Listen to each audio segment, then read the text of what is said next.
Good morning అందరికీ welcome back to the channel campus student. TG ICET 2026కి సంబంధించిన date అయితే ఎక్స్టెండ్ చేయడం జరిగింది. సో ఎవరెవరైతే ఎంబీఏ ఓకేనా ఎంబీఏ అండ్ ఎంసీఏ చేయాలనుకుంటున్నారో వీళ్ళైతే కంపల్సరీ అప్లై చేసుకోవాలి. So TG ICET 2026 Telangana integrated common entrance test అన్నట్టు ఈ టీజీ ఐసెట్ రాస్తేనే మీకు ఎంబీఏ కానీ ఎంసీఏ కానీ అడ్మిషన్ దొరుకుతుంది.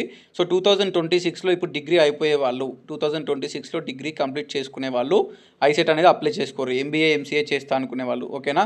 సో ఎంబీఏకి ఎనీ డిగ్రీ ఎలిజిబుల్, మీరు బీఏ చేసినా లేదంటే బీకామ్ చేసినా లేదంటే బీఎస్సీ చేసినా any degree is eligible for MBA. BTech చేసినా కూడా ఎంబీఏ చేసుకోవచ్చు, ప్రాబ్లం లేదు. బట్ ఎంసీఏకి మాత్రం ఇంటర్లో అయితే ఎంపీసీ మ్యాథ్స్ చదువు ఉండాలి ఓకేనా. సో ఇంటర్లో ఎంపీసీ చదువు ఉండాలి. డిగ్రీలో బీఏ బీకామ్ బీఎస్సీ ఏం చేసినా ఏం కాదు, కానీ ఇంటర్లో మాత్రం మ్యాథ్స్ ఉండాలి, ఎంపీసీ ఉండాలి. సో అది వాళ్ళు ఎంసీఏకి ఎలిజిబిలిటీ ఉంటుంది. ఎంబీఏకి ఎనీ డిగ్రీ ఎలిజిబుల్ ఓకేనా. సో ఎంబీఏ అయినా ఎంసీఏ అయినా మనం ఐసెట్ అనేది అప్లికేషన్ చేసుకోవాలి. ఫస్ట్ ఈ ఐసెట్ ఎగ్జామ్ రాసిన తర్వాత ఇక మీ ఎలిజిబిలిటీ బేస్ చేసుకొని వెబ్ ఆప్షన్స్ అనేది పెట్టుకోవచ్చు. సో ఒకవేళ ఎంపీసీ స్టూడెంట్స్ ఉంటే మీకు ఎంబీఏ ఎంసీఏ రెండు చూపిస్తుంది, రెండు వెబ్ ఆప్షన్స్ పెట్టుకోవచ్చు. ఒకవేళ ఎంపీసీ వాళ్ళు కాకుండా వేరే వాళ్ళు ఉంటే వాళ్ళకు ఓన్లీ ఎంబీఏ చూపిస్తుంది. సో ఎంబీఏ అయితే వెబ్ ఆప్షన్స్ పెట్టుకోవాలి.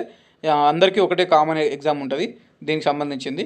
సో ఇది తెలంగాణ మొత్తం ఎక్కడ ఏ యూనివర్సిటీలో అయినా ఏ గవర్నమెంట్ కాలేజీలో అయినా ఏ ప్రైవేట్ కాలేజీలో అయినా మనం ఎంబీఏ కానీ ఎంసీఏ కానీ చేయాలంటే ఐసెట్టే రాయాలి ఓకేనా. అండ్ ఐసెట్ రాసి మనం ఎంబీఏ ఎంసీఏ చేస్తేనే గవర్నమెంట్ స్కాలర్షిప్ ఇస్తుంది, రియంబర్స్మెంట్ ఇస్తుంది. మేనేజ్మెంట్ కోటాలో చేస్తే ఇయ్యదు ఓకే. సో మీకు ఏదైనా డౌట్ ఉంటే ఇక్కడ హెల్ప్ లైన్ నెంబర్ ఉంది, కాల్ చేయొచ్చు. ఇక్కడ మెయిల్ కూడా ఉంది, మెయిల్ పెట్టవచ్చు ఓకేనా.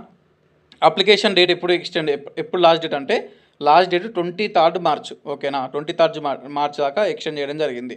The last date of registration and submission of the TG ICET 2026 online application without late fee has been extended up to 23rd March. Late fee లేకుండా application మనకి extend చేయడం జరిగింది 23rd March వరకు, Monday వరకు. Compulsory మీరైతే తొందర application చేసుకోవాలి. And 750 application fee ఉంది ఓబీసీకి కానీ ఓసీకి కానీ. ఎస్సీ ఎస్టీ వాళ్ళకి ఫిజికల్లీ డిజబిలిటీ ఉన్న వాళ్ళకి 550 అప్లికేషన్ ఫీజు ఉంది మనకి. సో విత్ లేట్ ఫీ, మనకి లేట్ ఫీ తోటి చూసుకుంటే 250 ఎక్స్ట్రా లేట్ ఫీ కడితే 30 March దాకా అప్లికేషన్ ఉంది. 500 ఎక్స్ట్రా లేట్ ఫీ కడితే 7 April దాకా ఉంది. సో ఇది అన్నట్టు. నెక్స్ట్ మనకి అప్లికేషన్ కరెక్షన్ ఏమన్నా మిస్టేక్స్ ఏమన్నా చేసి ఉంటే మీరు అప్లికేషన్లో 18th to 24th April edit option ఉంది ఓకే. ఎగ్జామ్ డేట్స్ చూసుకుంటే 13th May 14th May 2 days exams ఉంటాయి. ఏదో ఒక రోజు ఏదో ఒక షిఫ్ట్ వస్తుంది మీకు ఓకేనా. 13th May మంచిగా ప్రిపరేషన్ కాదు ఓకే.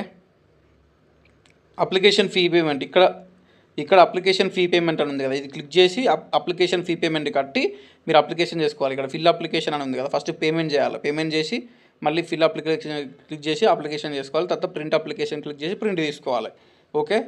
సో ఇది. సో దీనికి సంబంధించిన మనకి సిలబస్ అయితే 200 క్వశ్చన్స్ ఉంటుంది. 200 క్వశ్చన్లు ఉంటాయి, 200 మార్కులు ఉంటుంది. 200 క్వశ్చన్లకి 200 మార్కులు, మొత్తం 150 నిమిషాలు టైం ఉంటుంది. సో ఇది అన్నట్టు. నెక్స్ట్ ఇక్కడ చూసుకుంటే 75 క్వశ్చన్లు అనలిటికల్ ఎబిలిటీ అని ఉంది, ఇక్కడ చూసుకోవచ్చు. ఇది ఉంటుంది మనకి data efficiency, problem solving, data analysis, tables ఇది వస్తుంది అన్నట్టు. నెక్స్ట్ చూసుకుంటే మ్యాథమెటికల్ ఎబిలిటీ అనేది 75 క్వశ్చన్లు వస్తాయి.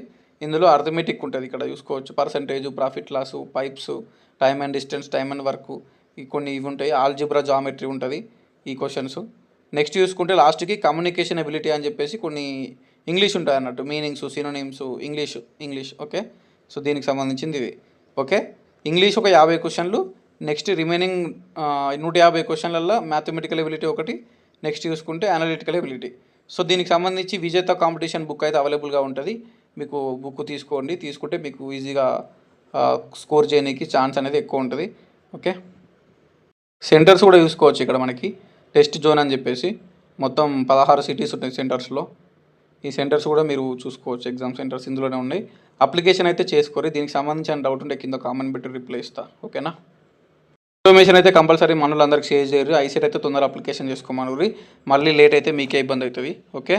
దాని ఉంటా మరి signing off this your campus student. Subscribe చేసుకోరి, సపోర్ట్ చేయరు. ఇన్ఫర్మేటివ్ వీడియోస్ అనేవి పెడుతూనే ఉంటా స్టూడెంట్ రిలేటెడ్. సో అది అన్నట్టు. Done, bye, all the best to each and everyone.